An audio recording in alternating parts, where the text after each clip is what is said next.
Salaamaaleykum nuyu nañ leen ziar leen di leen bëggee bu baax a baax ravi de vous retrouver encore une fois sur votre chaîne A2S Pro avec un immense plaisir continuez leen di abonné bés cloche notification bi su ko defee bépp vidéo bu ñu dugal ngeen mën ko am à temps réel bu leen fàtte di like vidéo bi di ko partager waaye tamit di ko commenter ñu wax ci journée sans presse bi quoi dafa am benn certaine presse bu nekk Sénégal man dama leen a fàtte woon sax quoi ne ñoom ñu ngi dund bay def journée sans presse man xaw ma woon sax ñu ngi apparaître parce que Sénégal presse bi Macky Sall moo ko yàq Macky dafa nekk di koo xam ne bëggul ku koy critiquer mu xam ne presse moom boo ñëwee ala kulli alin dinañ la critiquer Macky dafa bëgg ku koy xalamal Macky doo moromu gars yi yaa fi gën a nice mu ñëw dajale patron de presse yëpp corrompre leen ñu ëpp ci ñoom quoi pour ñu koy xalamal ponkal bi nga xam ne mooy Abdou Latif Coulibaly di ponkalu journaliste yi nga xam ne ñu bëri moo leen jàngal temps yi Ablaye Wade mu nekkoon fi di attaquer Ablaye Wade livre bu mu njëkk a bind ci Ablaye Wade mooy un opposant au pouvoir l'alternance piégée ñu dem ba mu yàgg mu bind ci ANOCI bi compte et mécompte de l'ANOCI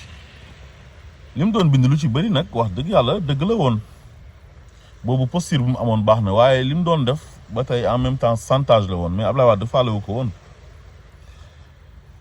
léegi bi Macky Sall ñëwee mu ànd ak moom dem palais nekk ministre nekk porte-parole du gouvernement am ay privilèges ak ay avantages ba pare noppi moo yeneen moroomu journaliste Macky Sall fexe ba récupérer leen ak ñi nga xam ne dañ ko daan attaqué parce que tey jii journaliste yu àndoon ak Macky Sall ñu ci bëri au début dañ doon attaqué Macky Sall ku ci mel ni Madiambal Diagne ku ci mel ni Mout Bane ak ñoo xam ne sax duñu ay journaliste mais si presse bi lañ nekkoon ku ci mel ni ay Tunkara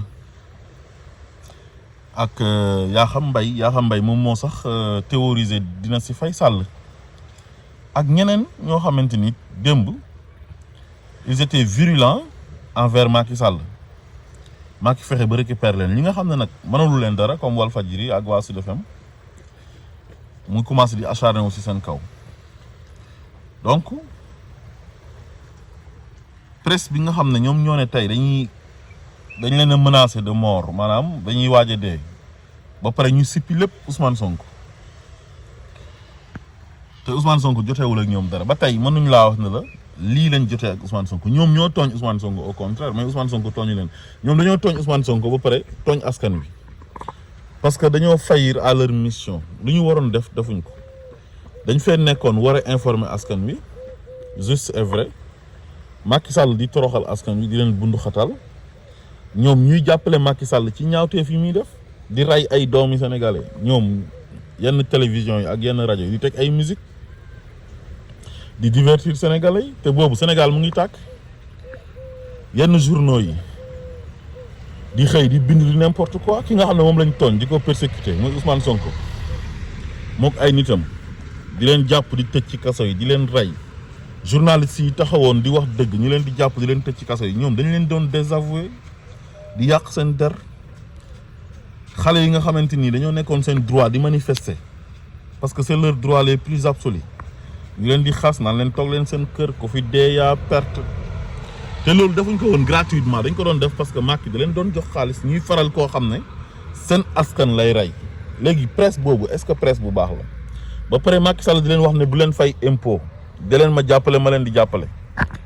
ñu cumuler seen ay boru impôt ba doyal ba nguur gi ñëw nag ne leen wax dëgg yàlla impôt ñëpp a ko war a fay jaaykatu géej gi beeg jaaykatu caaf beeg ku yore boutique ci mbedd meeg ñëpp dañuy fay impôt ñuy def détournement de deniers publics maanaam seen ay employés dañ leen di dagg impôt sur le salaire duñ ko verser ñoom patron de presse yi di noos yore seen oto yi tooy xepp tabax seen ay kër yu baax di tukki di dem fu leen neex ci àdduna bi nekk ci conditions yi bien ci moment boobu reporters yi nekk dans les rédactions sonn bu ñu dem reportage du ñu am oto bu leen yóbbu wala léeg-léeg oto bi du am essence ñu dugg ci ay car rapide ay Ndiaga Ndiaye di liggéey ci conditions yi métti avec un salaire misérable léeg-léeg ñu war leen a fay du ñu leen fay yore leen ay arriérés de salaire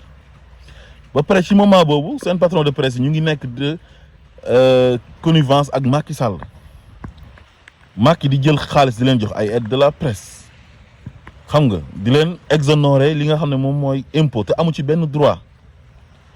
ñu jël loolu weccee ko ak jàmm askan wi Macky di toroxal askan wi di leen fitnaal ñuy jàppale Macky Sall léegi nag ñii ñëw ne leen fay leen impôt ndax impôt dañ ko war a fay indil leen ay redressement ñu ne ñii dañuy menacer presse bi dañoo bëgg presse bi dee dañoo bëgg a disparaître loo presse bi léegi dama leen di laaj lan la Bassirou Diomaye Faye di président de la République ak le premier ministre Ousmane Sonko jotee ak journalistes yi nee naa leen ñoom ñoo tooñ journalistes yi ñoo leen tooñ ñoom bu ñu doon fay wante kañ konoon dinañ ko jaarale feneen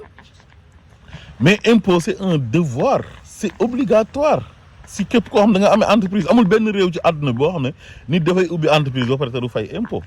fayal impôt lañ la wax nga ne non man dañ may xeex mais lan lañ lay xeexe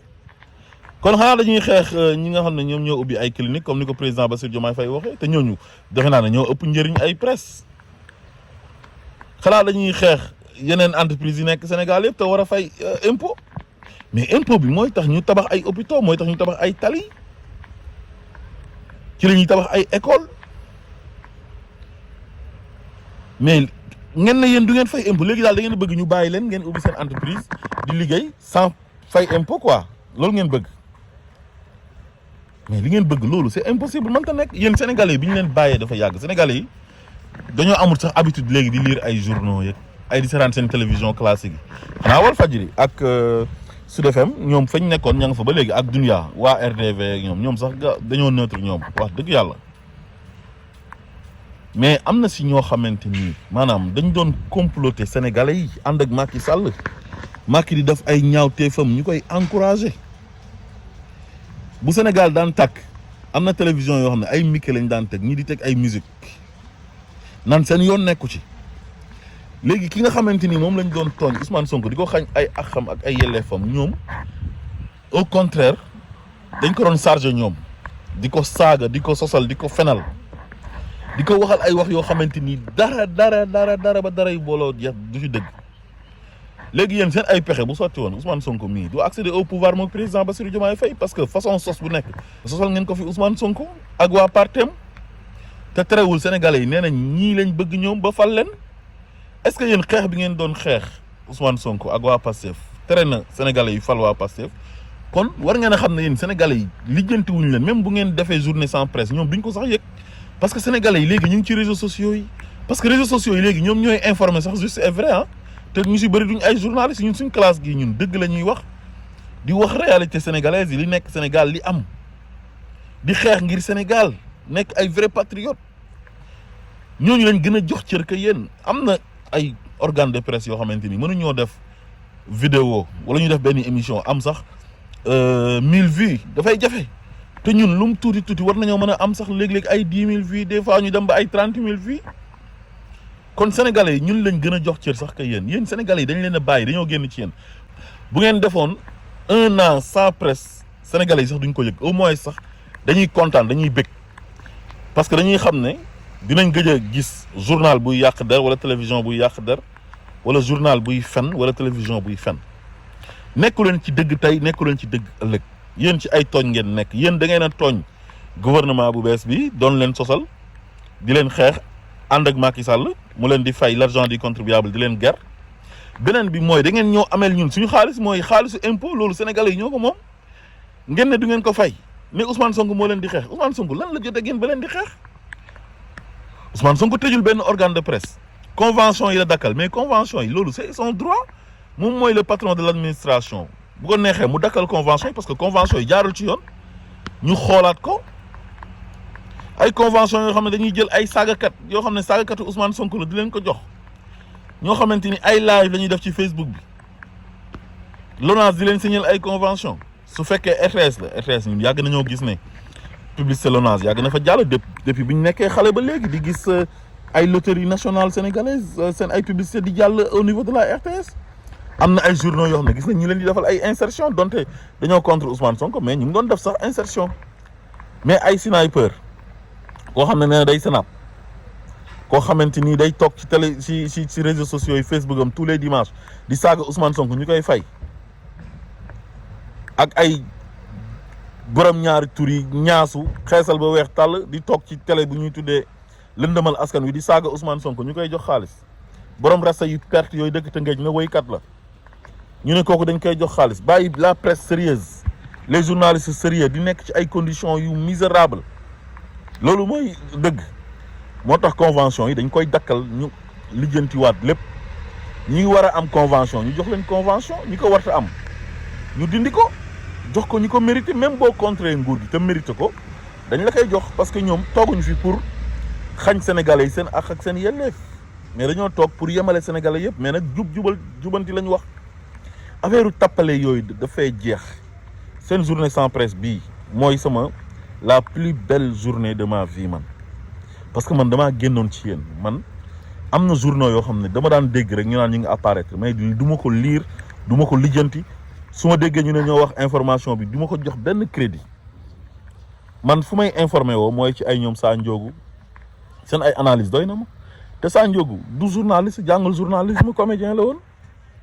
ay ñoom sëñ Bara Ndiaye dem ba gën a nekk sax ay analystes politiques yi nga xam ne c'est des professionnels parce que lan ils sont malhonnêteté boobu noonu nag moo leen di topp ba faw kon toog leen ñetti at wala ñeenti at ngeen def sans presse ba xam kan lay wàññi dara ba xam ndax ñun danañu wàññi dara du ñu wàññi dara au contraire daf ñuy yokk waaw kon daal sénégalais yi génn nañ ci yéen te yéen xam ngeen ci sax dara parce que ngeen def journée sans presse sénégalais yëpp génn kontaan di leen encourager ci seen journée sans presse bi na ñoom yëgaluñ ko sax seen yaram kon war ngeen xoolaat seen bopp xam ngeen ne gars yi dañ nañ ci yéen bu yàgg ndax lan ndax seen jikko yu bon gis nga nit lu yàlla wax ci alxuraan ne man amila salihan fa li nafsihi wa man asafa alayha ku jëf-jëf ju rafet sa bopp lay delluwaat waaye ku def lu bon ci sa bopp lay delluwaat da ngeen fee nekkoon ànd ak Macky Sall mu jàpp ñu jaam di ñuy noot di ñuy toroxal installé dictature ngeen ko ciy jàppale ñi nga xam ne ñoom la sénégalais yi bëgg ngeen leen di xeex di yàq seen der di leen barrer la route su boobaa sénégalais yi dañuy dañ ci yéen parce que majorité bi nga xam ne ñoom ñoo fi tag le président Bassirou Diomaye Faye ci ndigalu Ousmane Sonko mu ànd ak Ousmane Sonko di gouverner mais ñooñu tey ñooy majorité sénégalaise bi léegi yéen su ngeen contrer ñi nga xam ne ñoom lañ tànn ñoom it dañ leen di contre rek affaire bi day delluwaat ci seen kaw man kaana aduwwun li Jibril fa innahu aduwwun lillah ku noonoo Jibril rek yàlla nga noonoo la kon ku noonoo régime bii nii da ngaa noonoo majorité sénégalaise bi da nga leen a déclarer la guerre te léegi xale yi léegi ci réseaux sociaux yi lañ nekk di wax seen xalaat ba pare ñoom jubal jubbanti la ñuy oote ku jub ñu considérer la ànd ak yow ku jubul ñu jël la sànni fële ca mbalit ma loolu moo xew Sénégal léegi de ay affaire yi juba dégg yooyu noonu dafa xew yi Sénégal xale yi léegi dañoo bëgg jub bëgg transparence bëgg bonne gouvernance parce que Ousmane Sonko loolu la leen jaay loolu moo tax ñu ànd ak moom su fekkee nag yéen nekku leen ci loolu ci ay tappale ngeen nekk bëgg ku leen di bàyyi ngeen di bañ a fay ay impôt bëgg ku leen di ger pour ngeen koy waxal lu ko neex ñii moom xam naa ne su fekkee pression rek la di ngeen noppalu de parce que ñii dañoo dund pression ba sonn te ki leen doon teg pression bi terewul daaneel nañ ko mooy Macky Sall dund injustice ba sonn ki leen ko doon teg daaneel nañ ko mooy Macky Sall kon du yéen presse bii nii yéen a mën a teg pression ñii bañ dellu ginnaaw loolu mënta nekk da ngeen di sonal seen bopp nee naa leen def leen 3 ans sans presse ba xam ndax ñii dinañ leen lijjanti wala déet duñu leen faale tant que askan wi les citoyens lambda ñu ngi ànd ak ñoom yéen xam leen ne vous êtes une petite minorité maanaam yéen tekkiwu leen dara ci Sénégal toq ndox ci biir géej ngeen noppal leen seen bopp te ngeen jéem a dem impôt et domaine ngeen négocier xool nan ngeen di fayee seen impôt yi loolu mooy affaire bi de mais ay journée sans presse foog ne bu ngeen tegee état bi pression au niveau international ngeen médiatiser ko ñu naan non régime bu bees da ngay xeex presse beeg yooyu noonu ay dictateur la ñu yooyu ñii dañuy dellu ginnaaw non ñii pression delleewu leen ginnaaw de ku war gëlëm ba wàcc ko lépp loo waraat day ndaw ci yow asalaamaaleykum wa rahmatullah